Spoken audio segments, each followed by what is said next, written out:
नमस्कार, मी हवामान अभ्यासक अनिलराज मुलगे, राहणार मुलगेमळा, बार्शी, जिल्हा सोलापूर.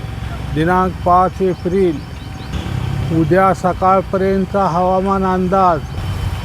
आज राज्यात खानदेश तसेच नाशिक, डहाणू, पालघर, मुंबई व उपनगरात, कोकणात, पुणे तसेच अहिल्यानगरचा पूर्व भाग, संभाजीनगर तसेच बीड व सोलापूर जिल्ह्याच्या काही ठिकाणी, धाराशिव जिल्ह्याचा पश्चिम भाग तसेच लातूर, नांदेड तसेच विदर्भात हवामान ढगाळ व सूर्यप्रकाश असे राहील.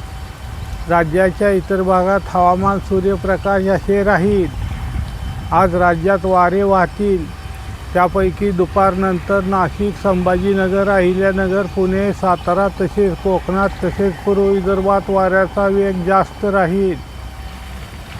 आज पूर्व विदर्भातील काही ठिकाणी हलक्या ते मध्यम पावसाची शक्यता राहील. तसेच आज पहाटे पूर्व विदर्भातील चंद्रपूर, गडचिरोली, भंडारा, गोंदिया या जिल्ह्यांच्या काही ठिकाणी पाऊस पडला आहे.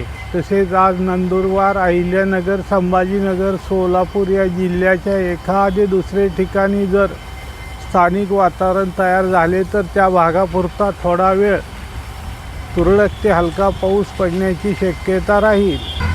महत्त्वाचे. दिनांक 8 एप्रिल रोजी नंदुरबार जिल्ह्याच्या उत्तर भागात एखादे दुसरे ठिकाणी हलका ते मध्यम पावसाची शक्यता राहील. तसेच दिनांक 9 एप्रिल रोजी डहाणू, पालघर या जिल्ह्याच्या काही ठिकाणी तसेच नाशिक जिल्ह्याच्या पश्चिम दक्षिण भागात काही ठिकाणी हलका ते मध्यम पावसाची शक्यता राहील.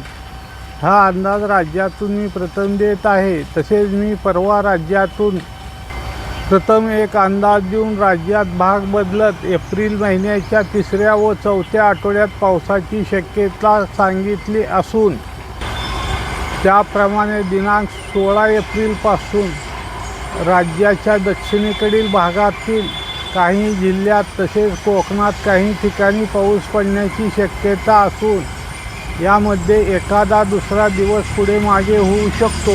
हा अंदाज चालू हवामानावर दिला असून जर वातावरणात पुढे अचानक काही बदल झाल्यास तसे आपणाला सांगितले जाईल. मित्रांनो, आपली काही पिके ज्वारी, गहू, कांदा व इतर काही पिके काढायची असल्यास ती दिनांक 15 एप्रिलपर्यंत काढून घ्यावी. महत्त्वाचे. उद्यापासून राज्यातील अवकाळी पावसाचे प्रमाण पुढील काही दिवस कमी होत असल्यामुळे आवश्यक असल्यासच यूट्यूबवर अंदाज दिला जाईल. तसेच ज्यांनी आजपर्यंत माझ्या चॅनलला सबस्क्राईब केले नाही त्यांनी माझ्या चॅनलला सबस्क्राईब करावे ही विनंती. सदर माझा हा व्हिडिओ आवडल्यास त्यास लाईक करा, सबस्क्राईब करा व शेअर करा. धन्यवाद.